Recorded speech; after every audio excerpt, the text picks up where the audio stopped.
Hi, I'm Don Simmons, and I'd like to talk about trading in souls.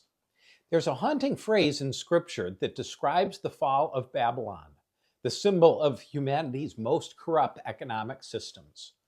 Revelation 18 lists the luxury goods of that empire: gold, silver, fine linen, and spices.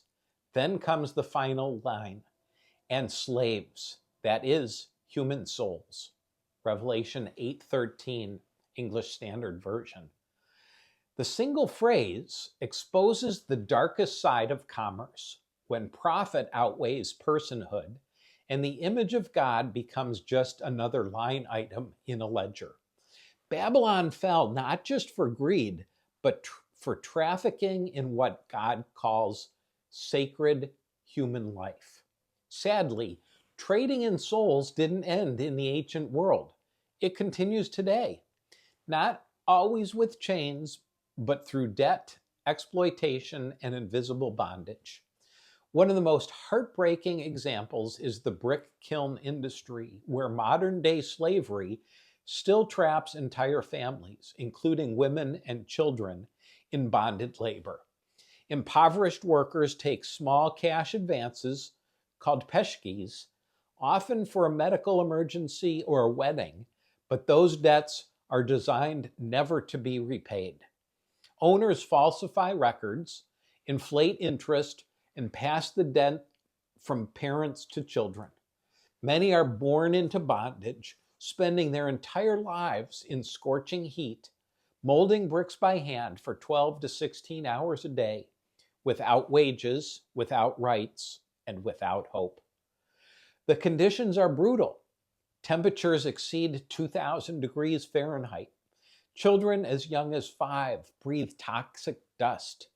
Many of the enslaved are Christians or religious minorities facing added discrimination and abuse. Families are threatened, daughters are sold, women are assaulted, all to keep the cycle unbroken. When Revelation speaks of Babylon's merchants weeping at the fall of their markets, it reminds us that economics without ethics always ends in mourning. These brick kilns aren't just a social injustice, they're a spiritual one. And yet the gospel gives us a different model, an economy of redemption. Isaiah 58 calls God's people to loose the chains of injustice, set the oppressed free, and break every yoke.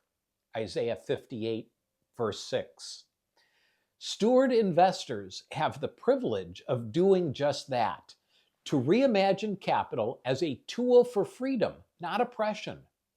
Recently, we facilitated a kingdom investment into a pilot project designed to create a viable economic alternative for families in bondage, using technology to produce clean, energy-efficient bricks through employment that pays fair wages and provides debt-free ownership opportunities.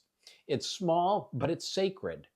Every job created is a soul reclaimed from Babylon's market. We believe this is what faithful stewardship looks like in the modern world. Not retreating from the marketplace, but redeeming it. The prophet Ezekiel condemned the ancient city of Tyre for a similar sin. Javan, Tubal, and Meshach traded human beings and articles of bronze for your merchandise. Ezekiel 27:13. And the prophet Joel cried out, "They cast lots for my people, traded boys for prostitutes, and sold girls for wine." Joel 3:3.